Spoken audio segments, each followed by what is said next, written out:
So hello everyone, welcome back to channel. कैसे हो आप सब। देखो दोस्तों, फाइनली मैं आपके लिए लेकर आ गया हूँ वेब टेक्नोलॉजी के यूनिट 2 के PYQ सॉल्यूशन, जिसके अंदर हम जितने भी 2 मार्क्स के क्वेश्चन आए हैं और जितने भी 10 मार्क्स के आए हैं दोनों मैं आपको बता दूंगा।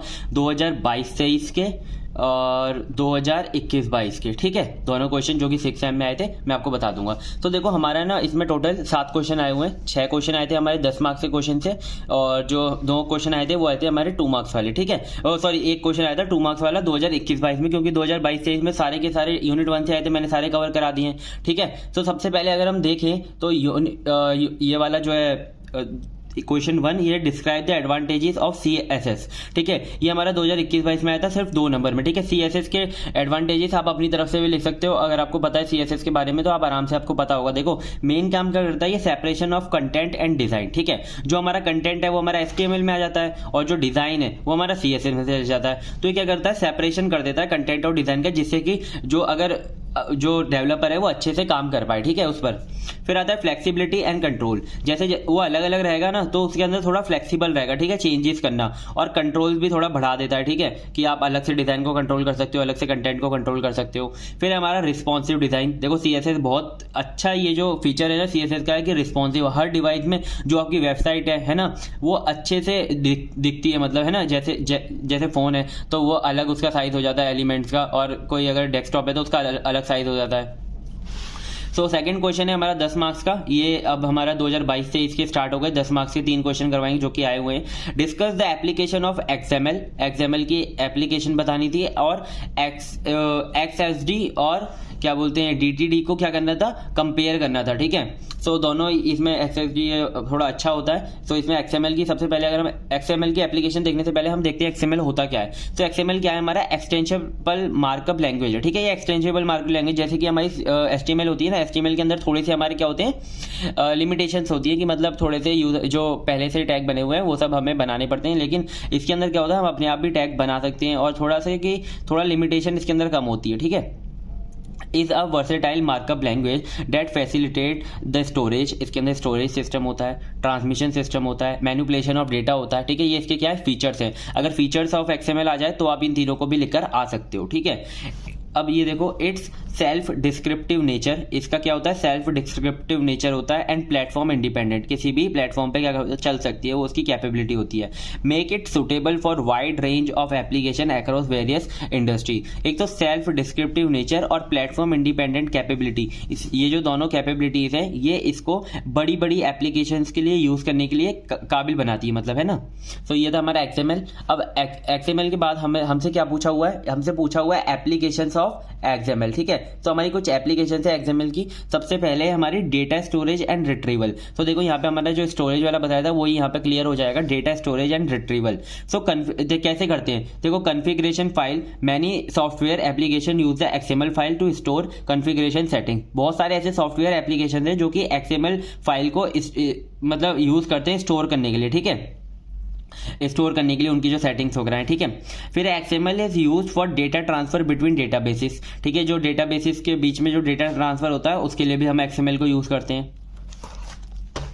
फिर नेक्स्ट सेकंड वेब डेवलपमेंट। तो बेसिकली एक्सटेंसिबल मार्कअप लैंग्वेज है, तो वेब डेवलपमेंट के लिए यूज होगी, कंटेंट के लिए, ठीक है। तो XML is use in web development for defining data formats and structure, ठीक है। डेटा का क्या फॉर्मेट रहेगा, क्या स्ट्रक्चर रहेगा, उसके लिए हम इसे यूज करते हैं, ठीक है। फिर आता है डॉक्यूमेंट मैनेजमेंट। कैसे आप डॉक्यूमेंट, जैसे वहां पर आया था ना मैनेजेबल भी था, तो उसमें क्या होगा, डॉक्यूमेंट को हम कैसे मैनेज करते हैं। It is used in document management system to define the structure and content of the document. देखो वहां पर भी डॉक्यूमेंट मैनेजमेंट सिस्टम में भी किसे डिफाइन कर रहा है, ये structure and content of the document को डिफाइन कर रहा है, जैसे कि यहाँ पे फॉर्मेट एंड स्ट्रक्चर को करा था वेब डेवलपमेंट में, ठीक है। तो अब ये हमने 4 एप्लीकेशन देख लिया, अब इसको आप और भी अच्छे से लिख कर आ सकते हो, ठीक है, अपने हिसाब से। तो ओवरऑल अगर हम देखें तो XML क्या है हमारा, बहुत ही ज्यादा वर्सेटाइल है और फ्लेक्सिबल है, ठीक है। जो make it's a valuable tool for organizing and exchanging data in various application and industries, ठीक है। अब देखो हमसे ये XML स्कीमा डेफिनेशन यानी कि XSD और DTD डॉक्यूमेंट टाइप डेफिनेशन, इनके बीच में ना डिफरेंस पूछा था, मतलब इन्हें कंपेयर करने को बोला था। तो मैंने यहाँ पे बहुत सारे डिफरेंस लिख दिए हैं, आप देख सकते हो। सबसे पहले XML बेस्ड सिंटैक्स, तो ये XSD है ना, ये इसका जो सिंटैक्स रहता है बिल्कुल XML की तरह रहता है, ठीक है, लेकिन इसके अंदर नहीं रहता वैसा सिंटैक्स। ये क्या करता है, ये सपोर्ट करता है wide range of built in data type and custom data type, दोनों डेटा टाइप्स को क्या करता है ये मतलब सपोर्ट करता है। लेकिन ये ना बहुत ज़्यादा लिमिटेड होता है, जो बेसिक बेस्ड डेटा टाइप्स होते हैं बस उन्हीं को ये सपोर्ट करता है, टेक्स्ट बेस्ड डेटा टाइप्स को। तो ये क्या करता है, ये नेम स्पेस जो कि हमारी XML के अंदर स्टैंडर्ड नेम स्पेस होती है उसे सपोर्ट करता है, लेकिन ये उसे सपोर्ट नहीं करता है। इसके अंदर ना हम कॉम्प्लेक्स स्ट्रक्चर को बना सकते हैं, लेकिन इसके अंदर सिर्फ हम बेसिक स्ट्रक्चर बना सकते हैं और कॉम्प्लेक्स स्ट्रक्चर के लिए यूज नहीं होता, ठीक है। ये मॉड्यूलाइजेशन को सपोर्ट करता है, यानी कि रीयूजेबिलिटी को सपोर्ट करता है, छोटे छोटे मॉड्यूल्स पे काम करके फिर उन्हें इंटीग्रेट करके काम करता है, लेकिन ये मॉड्यूलाइजेशन इसके अंदर बहुत ज़्यादा लिमिटेड है, ठीक है। इसके अंदर बहुत अच्छे टूल्स होते हैं, इसके अंदर थोड़े से इसके अंदर मतलब मॉडर्न टूल्स होते हैं, इसके अंदर थोड़े से ओल्डर टूल्स होते हैं। ये हाईली एक्सटेंसिबल होता है, लेकिन ये इसके अंदर एक्सटेंसिबिलिटी क्या होती है, लिमिटेड होती है। ये न्यू प्रोजेक्ट जो कि मॉडर्न प्रोजेक्ट है उनके लिए यूजफुल है, कॉम्प्लेक्स डेटा हैंडलिंग और वैलिडेशन के लिए यूजफुल है, लेकिन ये सिंपल XML एप्लीकेशन के लिए यूजफुल है, ठीक है। अभी हम DTD के कुछ एग्जाम्पल भी देखेंगे जो कि प्रोग्राम आए हुए हैं हमारे पिछले साल में, ठीक है। 2 प्रोग्राम आए हुए थे, दोनों साल आए थे, इंपॉर्टेंट है। तो इसके अंदर क्या था हमारा, ये हमारा थर्ड क्वेश्चन है। थर्ड क्वेश्चन में पूछा था कि डिस्क्राइब फ्रेम्स इन HTML, पहले फ्रेम्स को डिफाइन करो और एक मार्कअप क्रिएट वेब पेज बनाओ जिसके अंदर ना आपके ना मतलब पूरा पेज है ना 3 सेक्शंस में डिवाइड हो, ठीक है, 3 कॉलम्स में डिवाइड हो, रेड ब्लू ग्रीन उनका कलर हो, ठीक है। तो बस वो बनाना था। सबसे पहले हम फ्रेम देख लेते हैं होते क्या है। फ्रेम बेसिकली ना आपको नाम से बताओ फ्रेम, ठीक है। फ्रेम क्या करता है कि पूरे पेज को है ना मतलब बताता है कि कैसे है उसका कंटेंट किसके स्ट्रक्चर में रहेगा, ठीक है। और जो दूसरे कंटेंट है, ठीक है, दूसरे वेब पेजेस के कंटेंट है उन्हें एम्बेडेड करने का काम करता है अपने वेब पेजेस पे, ठीक है। और वो बिना किसी इंडिपेंडेंटली लोड हो सकते हैं, बिना किसी मतलब कोई रुकावट से किसी और कंटेंट पे बिना बेस्ड हुए, ठीक है। तो ये देखो frames in HTML are used to divide a web page into multiple section में, ठीक है, मल्टीपल सेक्शन में डिवाइड कर देगा, where each section can load and display a separate HTML document, ठीक है। हर एक सेक्शन अपना एक अलग से वो लोड हो सकता है इंडिपेंडेंटली, ठीक है। This allows for creation of complex layout that can be updated independently without refreshing the entire page. So frames are introduced in HTML 4.0। अभी हमारा HTML 5 चल रहा है, लेकिन अब हमारा फ्रेम्स इतना यूज नहीं होता, ठीक है, अब बंद हो गया है, अब CSS और जावास्क्रिप्ट पे फोकस है। लेकिन पहले जब HTML 4.0 था, जब फ्रेम्स इंट्रोड्यूस हुआ था, बहुत ज़्यादा चलता था ये, और है ना बहुत ज़्यादा जो कॉम्प्लेक्स लेआउट होते थे उन्हें बनाने के लिए यूज होता था, ठीक है। क्योंकि इसके अंदर ना एक इसकी खासियत है कि मतलब हमें पूरे के पूरे पेज को हमें रिफ्रेश नहीं करना पड़ेगा, अपने आप डायनेमिकली जो डेटा है ना अपने आप रिफ्रेश होता रहेगा, ठीक है, अपडेट होता रहेगा। अब है हमारा एलिमेंट्स, ठीक है। फ्रेम्स के हमारे 3 एलिमेंट्स होते हैं। फ्रेम सेट के अंदर हम डिफाइन करते हैं फ्रेम को कि कौन कौन से उसके अंदर फ्रेम आएंगे। Define the set of frames, replace body की जगह पर हम यूज करते हैं फ्रेम सेट का, और यूजिंग फ्रेम्स। एट्रीब्यूट इसके अंदर होते हैं रो एंड कॉलम, जैसे कि आप रो में अगर डिवाइड करना चाहते हो या फिर कॉलम में डिवाइड करना चाहते हो। फिर आता है हमारा फ्रेम एलिमेंट, ठीक है। इसके अंदर फ्रेम सेट के अंदर हम फ्रेम एलिमेंट डालते हैं कि हमारे कौन कौन से फ्रेम रहेंगे। Define a single frame with a frame set, ठीक है। अगर आपका एक ही फ्रेम है तो आप उसे फ्रेम सेट के साथ डिफाइन कर सकते हो, और उसके अंदर अगर फ्रेम सेट के अंदर और भी फ्रेम्स है तो आप फ्रेम और भी फ्रेम टैग यूज कर सकते हो। उसके अंदर एट्रीब्यूट क्या क्या होते हैं, एक तो सोर्स होता है एट्रीब्यूट, एक नेम होता है, एक स्क्रॉलिंग होता है और एक नो रीसाइज होता है, ठीक है। सो ये होता है दूसरा एलिमेंट। अब तीसरा देखते हैं नो फ्रेम। देखो अगर आपके पूरे फ्रेम सेट के अंदर कोई ऐसा एलिमेंट है जो कि फ्रेम के अंदर आप नहीं चाहते कि आप उसको फ्रेम के अंदर डालो, तो आप नो फ्रेम का यूज कर सकते हो, ठीक है। Provide alternative content for browser that do not support frame, ठीक है। वो फ्रेम को सपोर्ट नहीं करता होगा तो आपने उसे फ्रेम के अंदर नहीं डाला। अब देखो हमें ना एक मतलब मार्कअप लैंग्वेज यानी कि HTML का कोई कोड लिखना था, कोड लिखना था जिससे कि है ना हम अपने पेज को क्या करेंगे 3 सेक्शंस के अंदर डिवाइड करेंगे और उन हर सेक्शन को अपना अलग अलग कलर देंगे, रेड ब्लू ग्रीन, ठीक है। तो देखो बेसिकली इसके अंदर मैंने फ्लैग बॉक्स का यूज कर रखा है। यहाँ पे तो आपको पता है डॉक टाइप HTML सबसे पहले देते हैं, फिर HTML देते हैं, फिर हेड देते हैं, ठीक है। हेड के अंदर हम क्या करते हैं, हेड के अंदर हम एक टाइटल देते हैं। तो टाइटल से क्या होता है कि हमारा जो वेब पेज है उसको एक टाइटल मिल जाता है। ऊपर जो वो आ रहा होता है ना, जो ऊपर जो एक टाइटल बॉक्स आ रहा होता है वहाँ पर आपका जो टाइटल होता है वो लिख कर आ जाता है, 3 वर्टिकल कॉलम्स हमने टाइटल दिया है। तो इसके अंदर हम स्टाइल देंगे जो कि हम CSS लगाएंगे, जैसे कि जो हमारे सेक्शंस हैं वो बराबर साइज में डिवाइड होंगे और उनको कलर भी मिल पाएगा, ठीक है। कलर तो हम इनलाइन CSS से दे देंगे। तो देखो इसके अंदर ना पहले हम बॉडी लिखते हैं, यानी कि बॉडी को हम पूरे को ना क्या दे देंगे, फ्लैग बॉक्स दे देंगे। पहले तो हम लिखेंगे मार्जिन 0। तो मार्जिन 0 से क्या होगा, ये तो आपको पता ही होगा, हर साइड से जो मार्जिन होगा 0 हो जाएगा। फिर डिस्प्ले फ्लैक्स पूरा वो किस में कन्वर्ट हो जाएगा, फ्लैक्स बॉक्स में कन्वर्ट हो जाएगा। और बॉडी की हमने हाइट दे दी 100 VH, ठीक है। तो इसका जो हाइट होगा ना वो बस एक ही पेज में रहेगा, ठीक है। 100 VH का पूरा फुल होता है, वो जो होता है एक ही पेज का होता है, ठीक है। तो एक ही पेज का रहेगा, कोई भी स्क्रॉलिंग वगैरह भी नहीं होगी, ठीक है। अब देखो आपने स्क्रॉलिंग वैसे नहीं करी है स्टॉप, लेकिन इसके अंदर जो हमारा जो बॉडी रहेगी ना वो सिर्फ 100 VH की रहेगी, ठीक है।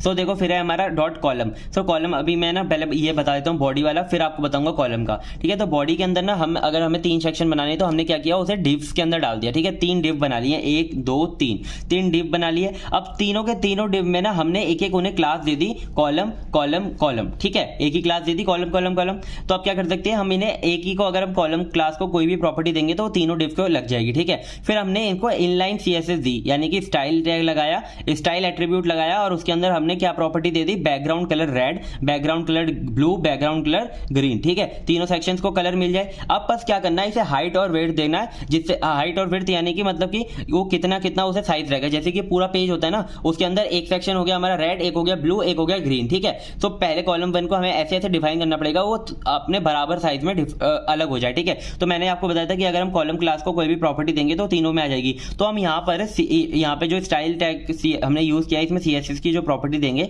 डॉट कॉलम करके देते हैं, ठीक है। ये सिलेक्टर होता है, डॉट कॉलम करके देते हैं। कभी भी हम क्लास को देते हैं, या तो अगर आप ID दे रहे हो तो आप हैशटैग से दोगे, और अगर क्लास है तो आप डॉट से देते हो। डॉट कॉलम लिखा आपने, फिर डॉट कॉलम में आप क्या कर रहे हो, आपने दे दिया फ्लैक्स 1, ठीक है। फ्लैक्स 1 का मतलब होता है जो भी आपके जो सेक्शंस हैं वो बराबर अपने साइज में जो उनकी ग्रोथ होगी वो बराबर होगी, ठीक है। जैसे कि मैं आपको बताऊं, जैसे कि ये हमारा पेज है, ठीक है। इसके अंदर आपके 3 सेक्शंस हैं, तो तीनों सेक्शंस कितना 33.3 लेने चाहिए। तो क्या होगा, फ्लैग बॉक्स अगर हम 1 दे देंगे ना कॉलम को, तो देखो उसमें वो देख लेगा कि कितने उसके चाइल्ड है। एक कॉलम 1 हो गया, एक कॉलम 2 हो गया, एक कॉलम 3 हो गया, ठीक है। तो तीनों क्या हो लेंगे, बराबर साइज ले लेंगे, ठीक है।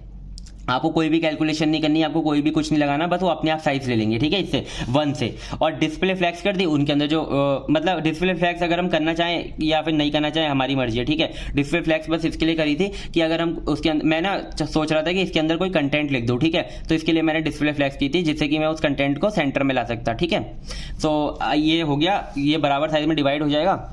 और ये मतलब क्या होगा कि पूरे पेज को ये क्या कर देगा, 3 सेक्शन में डिवाइड कर देगा, जिसके पहला सेक्शन होगा रेड, दूसरा होगा ब्लू और तीसरा होगा ग्रीन, ठीक है। आई होप आपको ये कोड समझ में आया होगा। थोड़ी बहुत भी HTML और CSS आती होगी ना, आपको आराम से इस कोड समझ में आ गया होगा। फिर देखते हैं design of self describing XML DTD। मैंने आपको बताया DTD का प्रोग्राम आया हुआ है, ठीक है, फॉर स्टोरिंग ईमेल डेटा, ठीक है। ईमेल डेटा को स्टोर करने के लिए हमें एक DTD बनाना है, ठीक है। सो इस DTD को कैसे हम डिजाइन करेंगे वो देखते हैं सबसे पहले।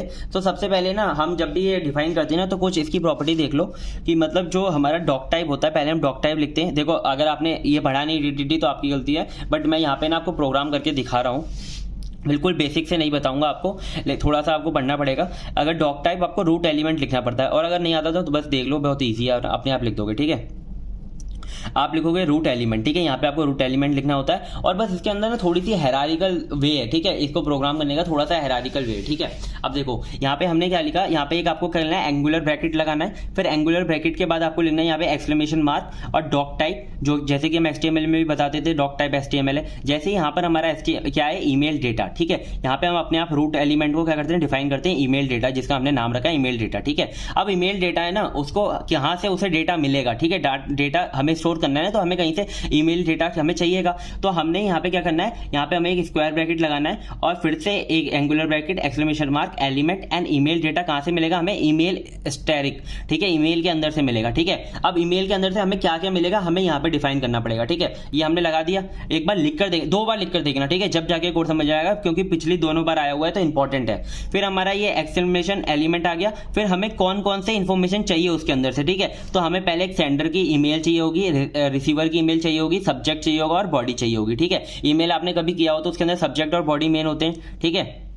और आप किसे भेज रहे हो डाटा, वो मेन होता है। तो देखो यहाँ पे ये हमने स्टैटिक लगा लिया, यहाँ से हमें डेटा मिल जाएगा। अब हमें क्या करना है, इन सबको एक एक करके डिफाइन करना पड़ेगा। इन सबको कैसे डिफाइन करते हैं, बिल्कुल सेम, एक्सक्लेमेशन मार्क एलिमेंट आपने पहला लिया सेंडर, हमें कहाँ से डेटा मिलेगा, पीसी डेटा। पीसी डेटा हमारा क्या होता है, पीसी डेटा होता है हमारा पास्ट कैरेक्टर डेटा, ठीक है, जहां से हमें ये डेटा मिलेगा, ठीक है, रिसीव होगा। तो आपको बिल्कुल same recipient and subject and body सबके लिख दिए। फिर आपको क्या करना है, ये स्क्वायर ब्रैकेट को ये वाला क्लोज करना है और एंगुलर ब्रैकेट ये वाला क्लोज कर देना है, ठीक है। तो ये हो गया, यहाँ से हमारी इन्फॉर्मेशन सारी हमने मतलब यहाँ पे ना मतलब डिजाइन हो गया ये हमारा डीटीडी। अब बोला था हमें स्टोर भी करना है इसका डेटा ईमेल का, तो हम स्टोर कैसे करेंगे, बस ये जो हमारा हायरार्किकल वे है ना, बिल्कुल ऐसे ही करना है। ईमेल डेटा पूरा जो डेटा होगा किसके अंदर होगा, ईमेल डेटा एलिमेंट के अंदर होगा। ये हमारा रूट एलिमेंट है, ईमेल डेटा हो गया, ठीक है। अब ये जो किसके अंदर है, ये देखो यहाँ पे हमने ईमेल डेटा था, ईमेल डेटा हमें कहां से इन्फॉर्मेशन मिली, ईमेल से। तो आपने क्या बनाया, एक और ईमेल टैग बनाया। ईमेल टैग के अंदर आपके जो भी इन्फॉर्मेशन है, पहले सेंडर लिखा, कौन सी इन्फॉर्मेशन है, sender@gmail.com, ये तो सबके लिए सेम ही रहेगी, तो हमने लिख दी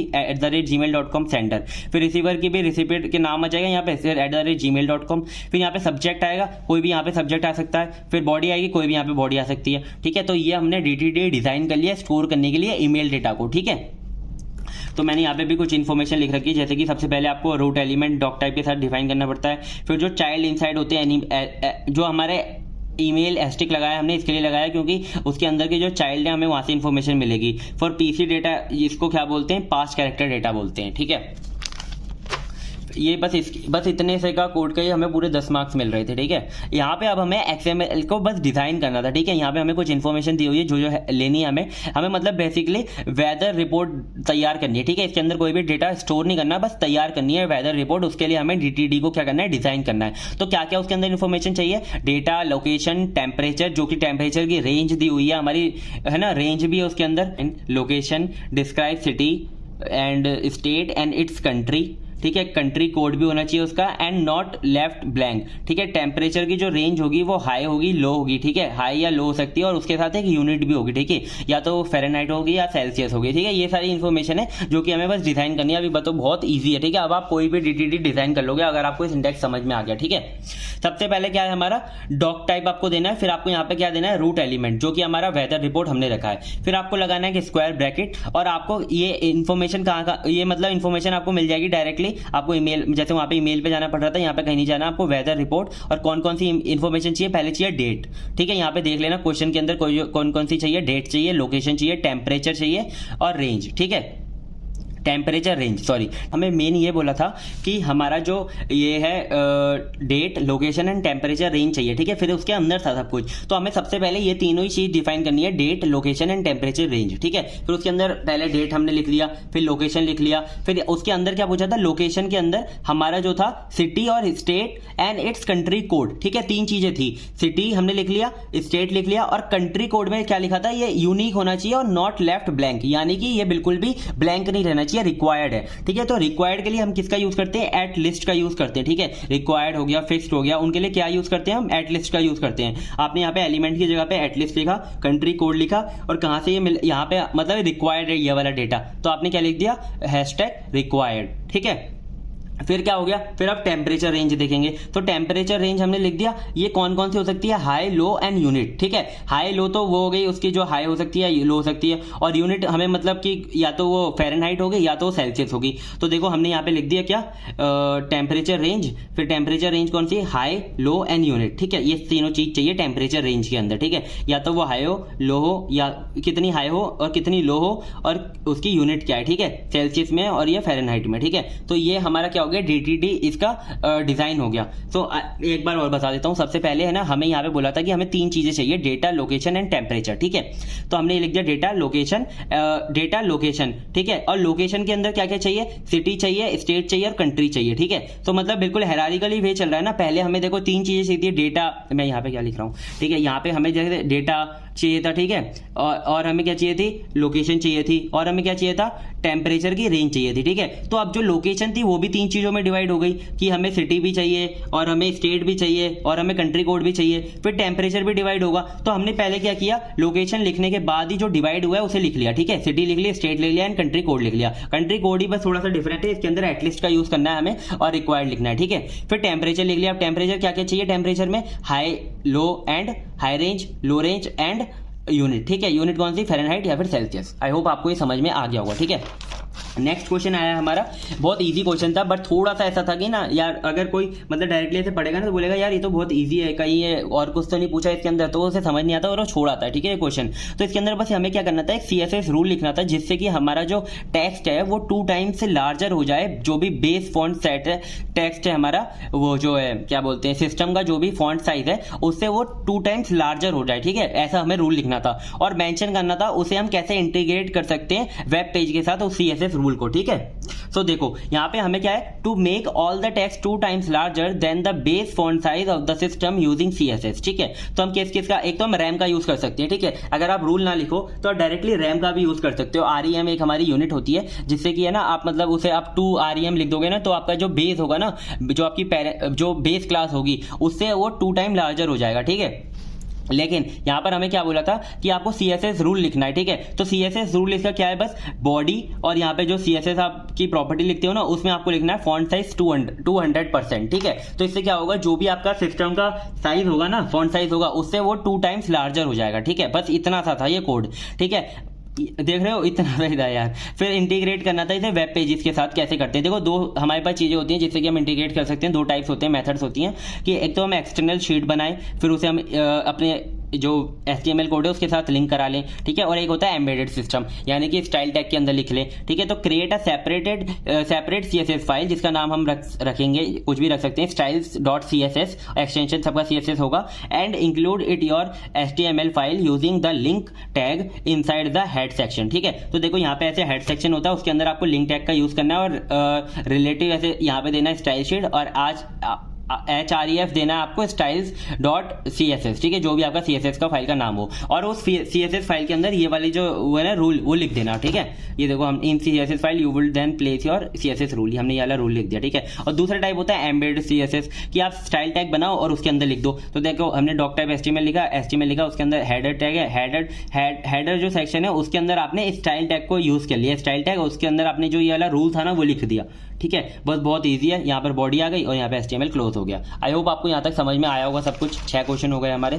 तो लास्ट क्वेश्चन है हमारा 7th क्वेश्चन, जो कि काफी ज्यादा पूछा जाता है, जो कि हमारा रजिस्ट्रेशन फॉर्म, ठीक है। रजिस्ट्रेशन फॉर्म में ना बस क्या होता है, जो आपकी इनपुट फील्ड होती हैं वही चेंज होती हैं, है ना, सब कुछ सेम ही होता है। और ज्यादातर नेम, रोल नंबर, ये सब तो यार सेम ही होती है अगर स्टूडेंट के बारे में पूछा गया है, ठीक है। तो इसके अंदर हमें कौन कौन सी, एक तो हमें रजिस्ट्रेशन फॉर्म बनाना था और कौन कौन सी चीज पूछती है, एक तो यूजर नेम पूछा था, user date of birth, user address, user gender, user email ID and user mobile number. देखो बहुत इजी इनपुट फील्ड है, जल्दी से बताता हूँ आपको। सबसे पहले ये HTML वाला लिख लेना, डॉक HTML हेडर के अंदर तो एक टाइटल लिख देना यूजर रजिस्ट्रेशन फॉर्म, और यहाँ पे लिख देना हेडर क्लोज हो गया, और यहाँ पे बॉडी में स्टार्ट करना, सबसे पहले एक H1 टैग दे देना रजिस्ट्रेशन फॉर्म, ठीक है। तो इससे क्या हुआ, एक हेडिंग बन जाएगी रजिस्ट्रेशन फॉर्म की। फिर आपको क्या करना है, फॉर्म टैग को स्टार्ट करना है, ठीक है। फॉर्म जो होता है हमारा फॉर्म टैग के अंदर ही आता है, तो आपको फॉर्म टैग को स्टार्ट करना है। और कुछ चीजें बताऊंगा, बस आपको एक लेबल का याद रखना है। सबसे पहले आपको लेबल लिखना है, फिर इनपुट फील्ड लिखनी है, ठीक है। तो आपको सबसे पहले लेबल के अंदर जो भी आपका नाम है ना वो देना है, ठीक है। लेबल फॉर यूजर नेम, सबसे पहले हमसे यूजर नेम पूछा है तो यूजर नेम, और यहाँ पे हमारा जो भी टेक्स्ट आपको दिखाना है वेब पेज पे, एंटर योर नेम, ठीक है, एंटर योर नेम। और कहां पर वो एंटर करेगा, इनपुट फील्ड के अंदर एंटर करेगा। तो इनपुट फील्ड किस टाइप की होगी, टेक्स्ट टाइप की होगी, ठीक है। तो यहाँ पे लिखा टेक्स्ट टाइप और एक आईडी दे देना, यूजर नेम, जो भी आप फॉर को दो ना वही दे देना, सेम टू सेम, ठीक है, आपकी मर्जी है। तो देखो यहाँ पे ना ये ब्रैकेट नहीं है, ये लाइन ब्रेक है, ठीक है। ये लाइन ब्रेक टैग होता है, और इससे क्या होगा कि आपकी जो दूसरी फील्ड होगी ना उसके और इसमें बीच में ना एक गैप आ जाएगा, ठीक है, एक जगह मतलब एक लाइन ब्रेक हो जाएगी, तुरंत नेक्स्ट लाइन पे आ जाएगा ये। फिर होता है लेबल फॉर डेटा, ठीक है, यही आपको यहाँ पर डालना है आईडी में, सेम टू सेम, ठीक है। Label for data and choose your date of birth, ठीक है। यहाँ पे आपने टैक्स दिखा दिया, choose your date of birth, और आपको यहाँ पे ना इनपुट फील्ड कौन सा टाइप देना है, डेट देनी है, डेट। तो जिससे क्या होगा कि आपका कैलेंडर बन के आ जाएगा वहां पे, और जिससे कि वो वहां पे चूज कर पाएगा कोई भी डेट, जैसे कि आप डेट ऑफ बर्थ डालते हो तो कैलेंडर आ जाता है ना खुल के। फिर आपको वही दो लाइन ब्रेक देने। फिर आपको क्या पूछा है, एड्रेस पूछा है। तो एड्रेस में ना आप 2 चीजें दे सकते हो, या तो आप टाइप दे दो टेक्स्ट, या तो आप टेक्स्ट फील्ड टेक्स्ट एरिया डाल दो, ठीक है। टेक्स्ट एरिया भी डाल सकते हो और टेक्स्ट भी डाल सकते हो, दोनों में एड्रेस आप ले सकते हो यूजर से, बिल्कुल सेम है सब कुछ। ऐसे ही आपने एड्रेस ले लिया। अब तीसरा आता है हमारा क्या, जेंडर लेना। तो जेंडर के लिए हम क्या करेंगे, एक सिलेक्ट वाला ऑप्शन वाला जो फील्ड होता है ना वो लगाएंगे, ठीक है, जिससे कि ड्रॉप डाउन होगा और कोई भी एक हमारा सिलेक्ट होगा, ठीक है। तो इसमें सबसे पहले आपको लेबल देना है सिलेक्टर, क्योंकि हम एक ही तो सिलेक्टर के अंदर यूज करें तो हम सिलेक्टर दे सकते हैं जेंडर की जगह, ठीक है।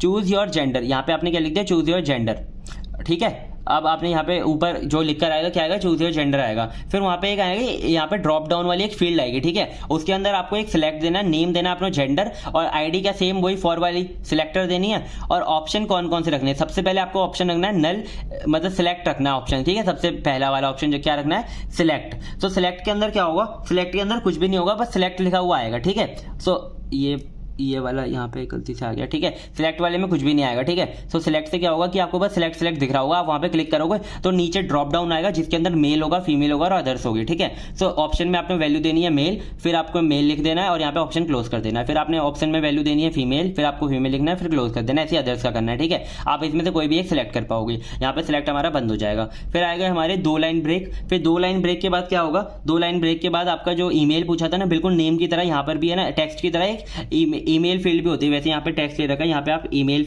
भी डाल सकते हो, ठीक है। ये ईमेल टाइप भी होता है इनपुट फील्ड का। तो यहाँ पे हमने ईमेल डाल दिया और इससे क्या होगा कि हमारी जो ईमेल है वो एंटर हो जाएगी, ठीक है। और ईमेल अगर आप टाइप डालोगे ना तो कोई अगर गलत ईमेल डालेगा ना तो वो अपने आप वहाँ पे दिखा देगा, ठीक है। यहाँ पे ईमेल आ गया, फिर 2 लाइन का है, फिर आपका मोबाइल नंबर आएगा। मोबाइल नंबर में आप टेक्स्ट डाल सकते हो, जिससे क्या होगा मोबाइल नंबर वो ले लेगा, ठीक है। तो फिर आप एक सबमिट बटन डाल देना लास्ट में। वैसे बोला नहीं है सबमिट बटन के लिए, लेकिन आप अपने हिसाब से डाल देना। और भी आप देखो इसके अंदर CSS वगैरह यूज करके और अच्छा कर सकते हो, लेकिन एग्जाम में जितना पूछे उतना ही बता के आना, क्योंकि देखो रजिस्ट्रेशन फॉर्म बनाना HTML और CSS में बहुत ईजी है, ठीक है, लेकिन PC में। लेकिन जब आप नोटबुक पे बनाओगे ना, आपसे बहुत सारी गलतियां होंगी, ठीक है। तो इसके लिए मतलब बहुत कम रखने का सोचना, ज्यादा मत करना इसे, ठीक है, क्योंकि वहां पर कोई आउटपुट तो आपका